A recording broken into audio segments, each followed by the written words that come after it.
I guess to kick it off, I want to start off because I want to talk about your childhood a bit too in your early days because I know you Hmm. got into the business in your 30s, and before that you've always had this fondness for voice acting. I noticed because it was almost like an escape for you to kind of get away from your problems when you were growing up.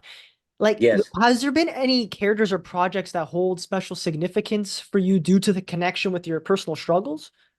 They're all important to me. Because I'm a journeyman, it's like everything is of equal importance. I mean, sometimes you do things that people think are cool and amazing, and sometimes you're doing stuff because that's your job, that you don't have a particular emotional attachment to. But I try to keep a balance. Like I love everything that I get to do, and I'm grateful for that. But I mean, the things the things that stick out are Futurama, because I feel fortunate that I was able to be given the opportunity to express myself in so many ways on that show with the different characters. And it's like it's so funny. All the characters have like mythological constructs when you think about it. Well, even like I noticed when you see shows like even like Ren and Stimpy that you did, it kind of has I don't look at them as just cartoons. They have deeper meanings. They have things that I guess both adults and I guess kids, adolescents can relate to, which Yes. I think an important thing. Well, that's an old-fashioned thing. When I was growing up, there was Rocky and Bullwinkle, and there was stuff that kids would totally get and understand. But if there were adults sitting there too, you'd see them cracking up at something that didn't make sense to you. Hmm. So it covered the spectrum. It was for everybody. Yeah, I was watching. Well, my one of my shows growing up when I was a kid, before I got into Futurama, I got into Futurama when I was like I think 11 or 12. But before that, I used to watch like SpongeBob, and even like the innuendos in that. Like, there's one where SpongeBob goes to Gary. It was oh, like, oh, it's a soap, don't drop it. And it's like when you're a kid, you think, oh, don't drop. What's that mean, right? And you get older, you go, don't drop the soap. Oh, okay. So it's like one of those You know funny. what? I don't think in the history of prisons anyone's ever dropped the soap and something happened to them.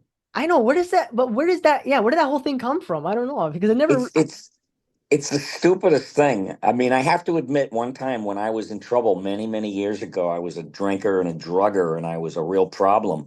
This is like beyond 30 years ago. Mhm. And I wound up, I wrecked a car, and it was a DUI, and I had to go to court, and the judge just, conked me over the head really and sent me to jail for 2 weeks. I was in the Charles Street jail, which is in Boston. It was a pissy, smelly 200, 300-year-old Bastille. And it's condos now. It's apartments. I should get one. I See if I know can find my old exactly cell, the old stomping grounds. But on a hot summer night, I'll bet you anything, if you can still smell 300-year-old urine. Oh, that's, that's disgusting. Oh, Yeah, sometimes it's just you can't get it out, I think. But anyway, when I was in there, I said to myself, God, I gotta straighten out, and I gotta um, turn my life around. And it was a real wake-up call. So when I got out of there, I started getting real serious. I was already doing radio, and let's see. Yeah, I was in radio in Boston, and that was escape. It really was. Being able to do characters and write my own bits and everything. And then I moved to New York, and I was working with the Howard Stern show. that's really cool.